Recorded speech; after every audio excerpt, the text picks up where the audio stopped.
So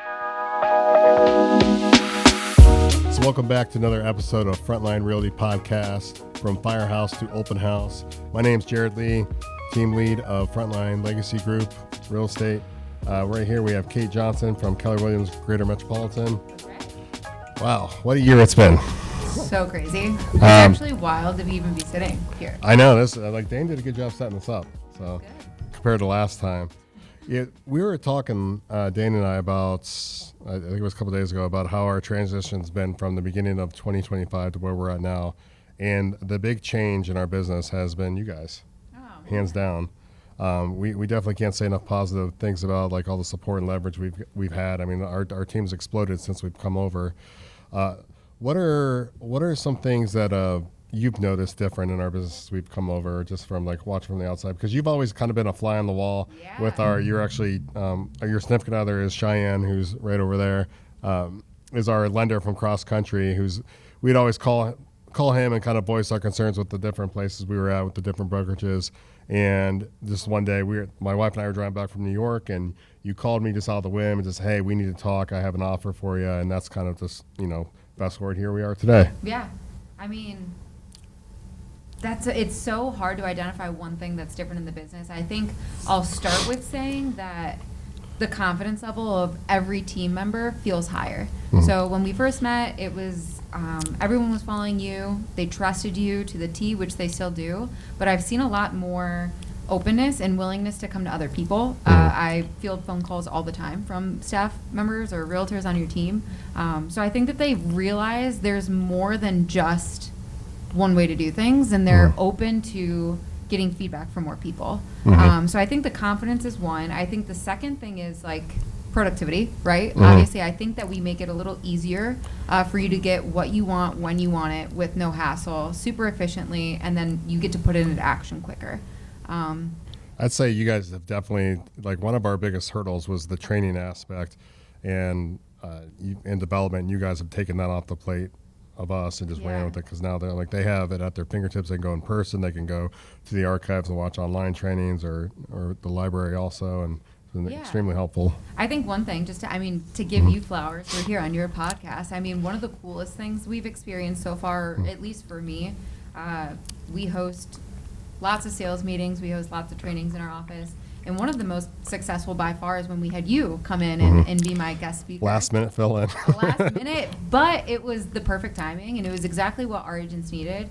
I think the really cool thing about your business, if I could just give a quick plug, is no one does it like you do, right? Like there's a million ways to do real estate, and yet we all buy and sell houses. At the end of the day, there's no secret sauce, but nobody does it the way that you do it. And the cool thing for that, or for me, I guess selfishly, is my agents get to see someone that really hustles, someone that really grinds, someone that is not just doing big numbers because they sell in an area with big price points. They get to watch you actually do what I think is prospecting at the highest level. And that was the coolest thing for me. It was bringing in a team like you, or you specifically, to be in partnership with, and then every agent in my office trusting me and showing up. I think there was 50 to 60 people there that day, and being like, "Oh my God, I get it now." It's kind of crazy. It was a shock for me too, because I've always followed all those agents, and to see them there and hear that they're following me as well, I'm like, oh, that's awesome. Yeah. Just we're all growing together. Yeah. One thing I did want to ask, and I was going to ask Cheyenne this, but you get exposed to it too. You're in our team group chat. So you see our dynamic. How is our dynamic as a team, the way I talk to team members and the way they come at me with their concerns, how is it different than other traditional teams? Oof. I mean, the group chat alone is different than how other teams operate. I think one thing to be said about your team that I really don't see often is the amount of collaboration. I think a lot of teams, while they're all moving in the right direction, there's still a level of competition. There's still a level of I want to be the best on the team. There's still a level of I don't want to share as much. The collaboration on your team is by far single-handedly the most cohesive experience I've looked at. But more than that is the level of friendship. I think you approach things, and you've always said this, you approach it like a firehouse. You talk to people like your equals, you make decisions as a team, and it allows people to feel like they're in it together. And you communicate in a way where I've never seen a team owner or a team leader give so much to their team. I don't think ever in 10 years of being in real estate. Yeah, I think that's what we were trying to be like every other team out there, trying to figure out, like I was trying to reinvent the wheel, but we're also used to the firehouse mentality and just the way it's run. And that's like, it's a brotherhood. It really is. I would, I can count on them 100%. They can count on me 100%. One thing that we do that I don't see too many other teams do is we'll cover each other's showings, no question asked. Say if something comes up, I'll call one of the guys. Hey, can you do this for me? It doesn't even matter the distance and stuff. But I do the same thing for them. And team members, they all help each other out. Well, I think one thing that you said is so true, and I don't think it's talked about enough. So the authenticity of just being who you are in this business will get you further than trying to be like anyone else. Oh, that is so true. And I one of the best things you've ever said is like when you first got in the business, you wore a suit and you showed up and you're like, I feel like a dork. Yeah, I did. I felt like a complete, a dork. I'll use a different, I was going to use a different D word, but, and it just wasn't me. It just like, I felt like I was faking it to make it. And then as soon as, we kind of dabbled a little bit in the first responder theme, but as soon as we switched over to the cloud-based brokerage and we went full on Frontline Legacy Group and just jumped right into it, that's when everything changed for us. Yeah. And then obviously things started coming on. Like we started adding, like we had added Cheyenne with the line of duty death benefit through cross country. That's a huge hit with all the first responders. Nice peace of mind. We've had a couple other different partners come on and just offer just specific things just for the first responders that we service. So I wish we would have done it sooner.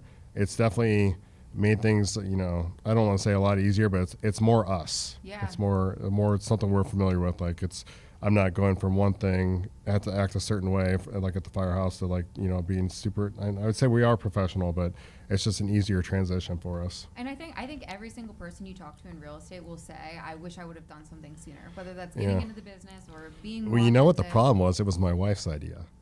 And that's exactly why I was like, like Julie, she's you heard it here first. She was trying to armchair quarterback me, and I was like, I'm not doing it because it like you'll ask any of them, it seems like it feels cheesy. So that's why I was like, I tried it. I think for 2 days, I put like a little Maltese cross in the corner of my one of my graphics, and then immediately went to the firehouse, and they just ripped me up and down for it. They made fun of me so bad. I'm like, all right, that's it. I'm never doing it again. And then finally, she's like, you're going to switch anyways, just try it. So this actually went through a couple different renditions before we landed on that, but we figured out we don't want to be anything with Ohio because we're going to border ourselves with that. So when we went to that, obviously the goal would be expansion into the other states, and that's been the most recognizable brand for us. And obviously we have our podcast named after it, just the same shape. And have you ever heard of something called the trust triangle? Yeah, a little bit, but I'm sure you can tell the people watching here what that is. Not that I'm an expert by any means, but one thing that I think your team does, arguably the best that I've ever seen, is there's 3 points of the triangle, right? Like the first is authenticity, which I think you guys nail. The second is likability, like whether you can communicate with people very easily or not. And then the third is just expertise. So the thing that I like most about your team is you pair your authenticity specifically with your expertise, and it makes people like you. And what I mean by that is like from introduction to we're firefighters and this is our brand, to your closing gift is a ladder that comes out the second floor so people can get out safe. Like it makes people want to do business with you guys because you're who you are from the beginning into the end. And it makes people want to work with you and trust you. And then another thing we started adding with our closing gifts as a whole team aspect is we give them a 1-year free home warranty through American Preferred Home Warranty. I love that. Yeah, so that's just a nice added peace of mind. But just in also with the aspect we make donations back to local first responders and local fire departments too. So it's almost if you don't work with Jared and the team, you're kind of you just don't like you don't like your community. Right? Yeah, it could be. I mean, don't want to support, but we try and target like wherever we had that sale for like a listing, that department there, so they get something back. Like I said, I think I said in the last episode, our the big one we did was for Chippewa Township. We got them new rescue life vests, and they didn't have any before, and just trying to wait on the special team from a different district. I mean, you're waiting 15, 20 minutes when you can actually just tether a line out there and have somebody swim out there and grab them.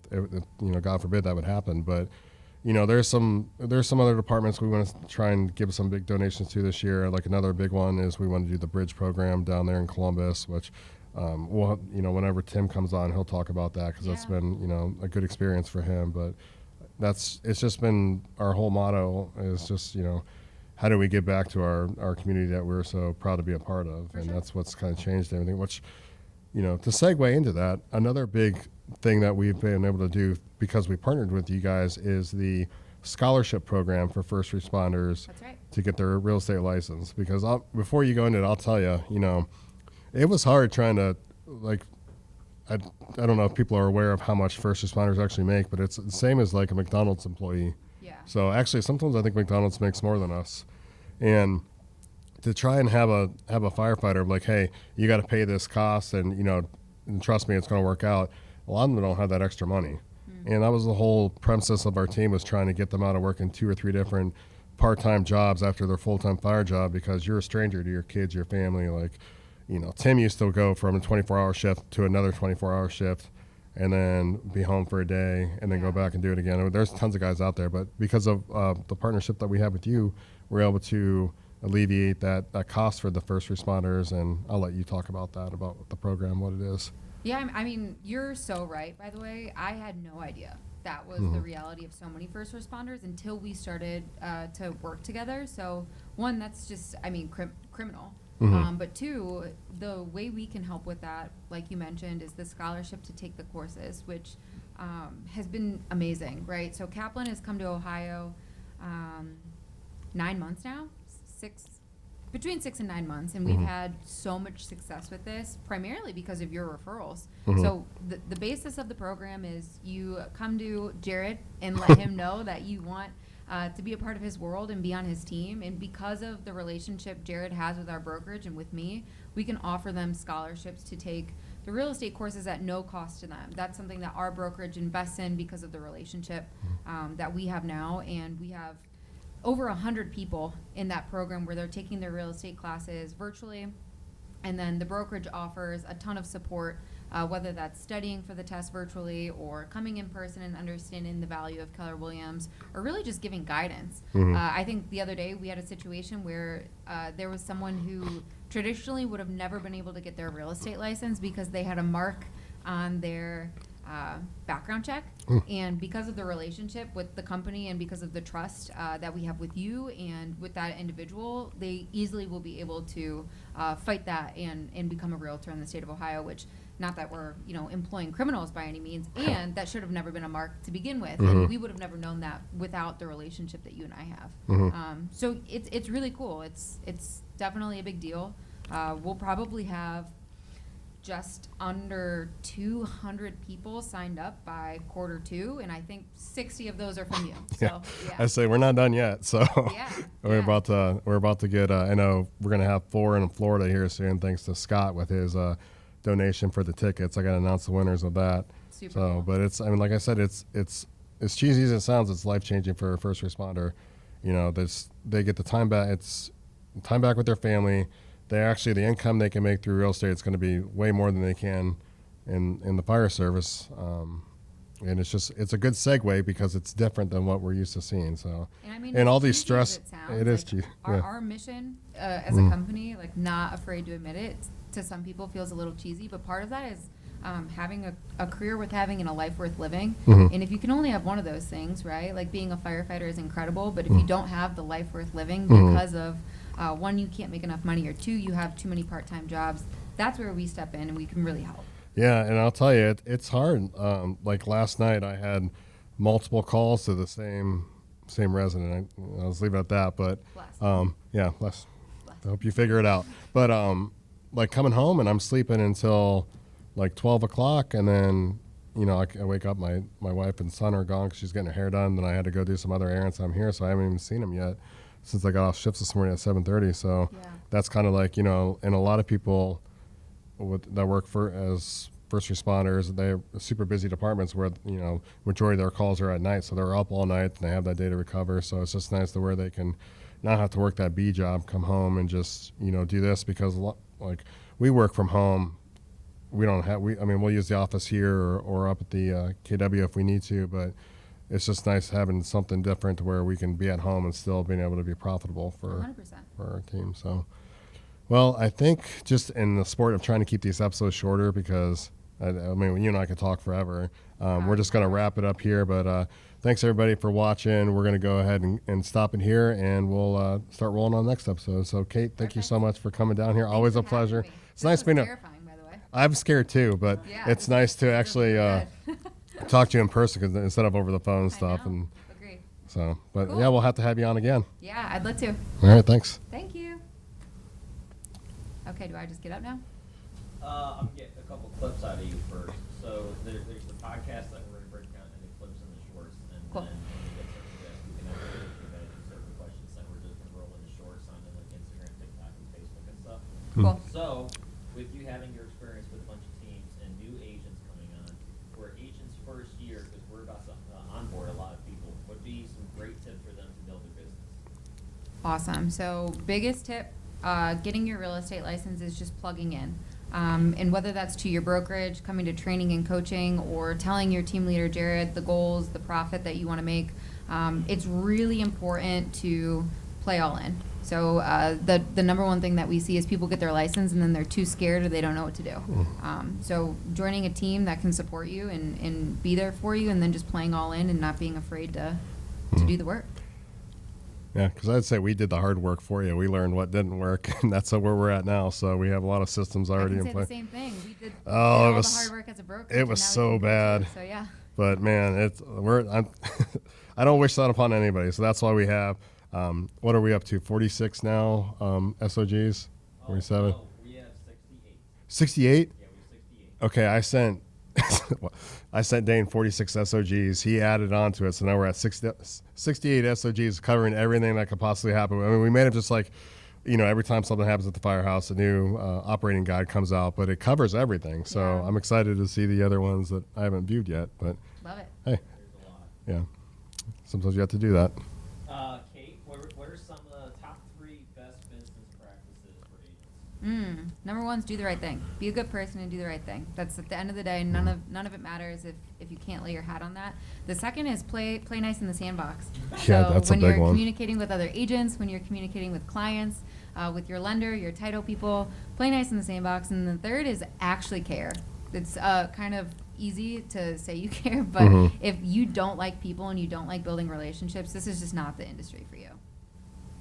I like that. Any questions for brokerage fellas? I got a question. Who's your favorite team that you brought on? Frontline. Is it- Frontline. is Yeah, it Frontline? You are the biggest team that I brought over so far. Oh, So, wow.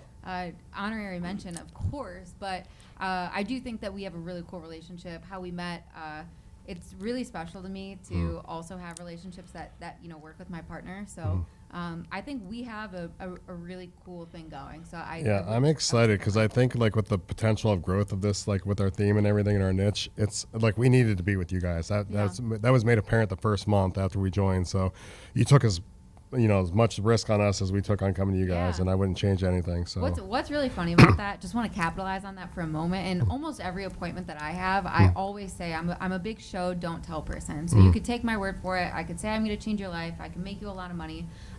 But what I usually do is pair agents with other agents that have that experience. I think you would be my absolute celebrity of what she said is true. The brokerage does what it says it's going to do. you guys over deliver. That's what you're saying. Like you like it. yeah, it was I'll write this down. yeah, it was over delivered on everything. I was like, wow, they didn't even talk about this, and this is how it is. So we're not going anywhere ever. So Love that. we're anchored here. Unfortunately, you're stuck with us. So I love it. Dane's got KW Greater Metro tattooed on his thigh. Everybody does. It's So- kind of that's what no one tells you. When He didn't get our logo though. I don't understand, but he got yours. So I guess that he cares more about you guys. They don't make fun of me. No, it's not making fun of. It's encouraging. It's called tough love. We just love. Love Yeah, that. yeah, we love differently, I guess.